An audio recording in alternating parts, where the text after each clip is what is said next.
always something new in the news. That's why they call it the news. Is it a distraction? Are they telling us to look that way and fight over this while they're doing something over here? Looking at how the Trump administration has tapped Palantir, the data mining company founded by the billionaire tech investor Peter Thiel, to compile data on people in the United States for a master database, including a new $30 million contract with ICE to provide near real-time visibility into migrant movements as it seeks to arrest 3,000 people a day. Is America on the verge of becoming a surveillance state? Is Trump quietly aligning with tech billionaire Peter Thiel to monitor and control the population using one of the most powerful data companies in the world? Palantir. Yeah, Palantir. To a business where I look for other people who are good at making money and bad at getting paid, and I taught them how to make money quicker and to get paid fairly. Now, this was kind of a venture capital kind of operation, or? Basically my own business, which I built, and I went around looking for motley people who had academic proclivities and were interested in business, and I would approach them and say, oh, why don't you build a business? I'll help you. And I did that for a couple of years, and then I reconnected with Peter. Peter Thiel. Peter Thiel. Who is Peter Thiel? And what is Palantir? That changes everything. Check this out. I'm always tempted to do the literary answer from Lord of the Rings. Yes. It's the Seeing Stone, which is very powerful. It helps you understand the world better. It was originally created by the elves. It was meant to be used for good purposes. It is a potentially very dangerous technology. It's very powerful. It ends up playing a very important role in the way the series goes. Isn't it fascinating how Palantir's real-world role mirrors its literary namesake? A powerful tool that grants visibility into complex systems, yet, like in Tolkien's world, it raises ethical concerns. The question is, will we use it to strengthen our institutions or let fear-driven narratives hold back its potential? Palantir tech has been used to predict crimes and even power battlefield operations. Sounds futuristic. Yeah, it's already happening. Into that. New York Times has an article. Here's the headline. Trump taps Palantir to compile data on Americans. They paint a pretty Orwellian picture of what you and the Trump administration are doing. Over here, I picked a random engineer and I said, by the way, we have a contest. Find all the technically absolutely erroneous things in this article in 90 seconds. And I picked a random engineer. I was like, well, how many do you think you could do in 90 seconds? He's like, well, 15, 20. But leaving aside the technical, look, it's probably wrong. hard Is that for what you're them, saying? I'm sure. Well, it's not. Well, first of all, on the tech side, it is so ridiculous. I read the New York Times.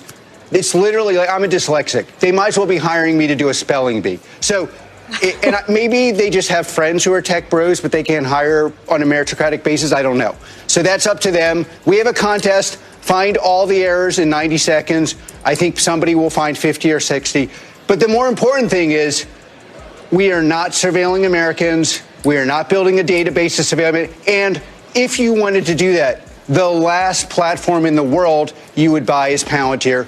And don't believe me, go. Despite what you might read at the New York Times, is actually the most secure, the hardest platform in the world to manipulate and change. Of course, any technology can be abused. But if you wanted to abuse the technology, if you wanted to use the deep state to unlawfully surveil people, the last platform on the world you would pick is Palantir because of the granular way we segment and put together, and the security models and the access control models that are in Foundry natively, not a built-on addendum. And by the way, that focus on civil liberties is making us really rich, which drives the woke, pagan, religious practicing, Neanderthal thinking people who ignore technology absolutely nuts on the right and the left while we're building value. By the way, it'll like look at you and know like if you're good at tennis or if you've ever, you know, if you have $60 in your pocket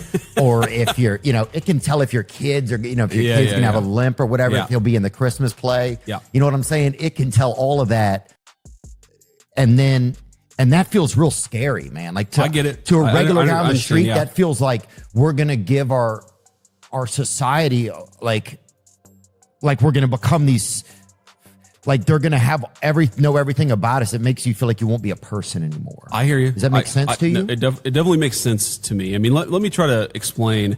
So to be clear, I'm not an expert on this particular deal. I actually just read about it earlier today or maybe yesterday, but the president did an executive order, I don't know, a couple months ago.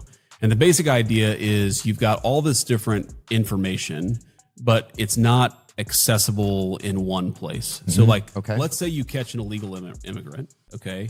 And that person's using a social security number, but the Department of Homeland Security that arrests the person can't actually figure out what social security number that illegal immigrant is, what name it's attached to, okay? Or, you know, let's say you're like investigating some terrorist and the FBI arrests the person, but, you know, there are information about like where the person lived a couple years ago that you'd like to have. So you'd maybe like to go, you know, talk to their friends or associates or whatever. Yeah. But my understanding is that it does sound odd, but that what they're trying to do is take all the information that the Department of Homeland Security has, that the FBI has, and just make it so that it's actually not in some hyper inefficient system. It's all sort of accessible. And here's the thing. Modern technology is just crazy and weird, and it affects our privacy. And I think we don't have to think that's a good thing. It is like a reality of the world that we live in. Right. And Sometimes I get a little romantic about things. Well, I mean, look. And I think it's going to go back in time. I mean, look, everybody, I kind of agree with you. I think people are sort of going to rebel against technology a little bit. In some ways they already are. But I mean, look, dude, if I, this has happened to me so many times where I'm talking to my wife, like, oh, what are we gonna make for dinner for the kids tonight? Oh, let's just like do DoorDash or Grubhub. And then you go on like X or you go on, you know, Facebook or Instagram, and there's like an advertisement for a DoorDash coupon. And it's like, well, I was just talking about this 10 minutes ago. So we know that big technology spies on us and harvests our data. I honestly worry more about that than about like connecting the DHS system to the FBI system. So that's all that this Palantir deal is part. Like a lot of that, it's just connecting information.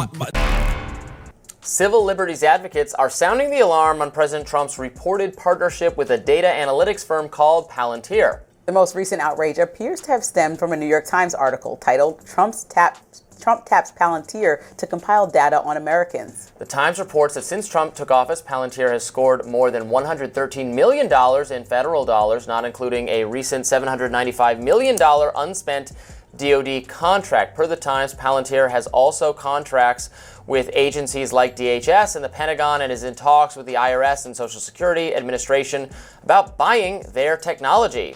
Government officials told the Times that Palantir product called Foundry would make it easier for the Trump administration to merge data from all these different agencies. A former Palantir strategist, Brianna Martin, wrote on LinkedIn that she left over the company's expanding its work with ICE. She continued, quote, "For most of my time here, I found that the way Palantir grappled with the weight of our capabilities to be refreshing, transparent, and conscionable. But for me, this is a red line I won't redraw." Many on the right are also concerned by past comments made by the CEO, Alice Karp, and the fact that Dr. Deborah Birx is on the board of the company. You remember her as one of the COVID advisors. Specifically, Karp told CNBC in 2024 one of his softwares helped stop the rise of the far right in Europe.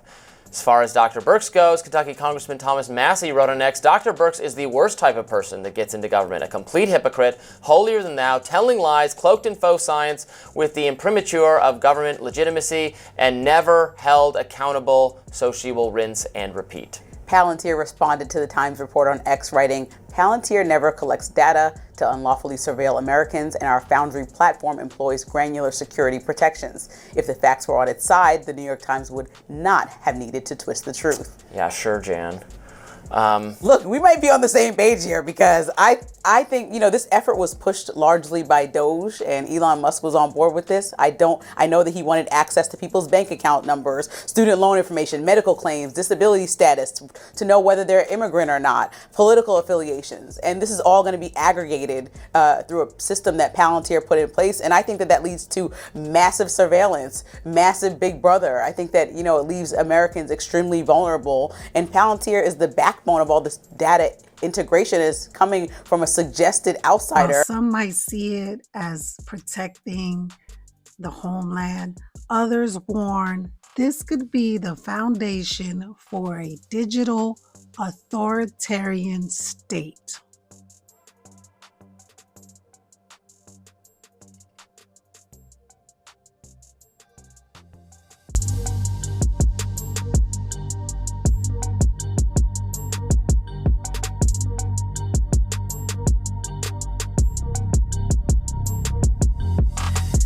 Trump and Thiel do unite over Palantir, it won't just be about keeping America safe.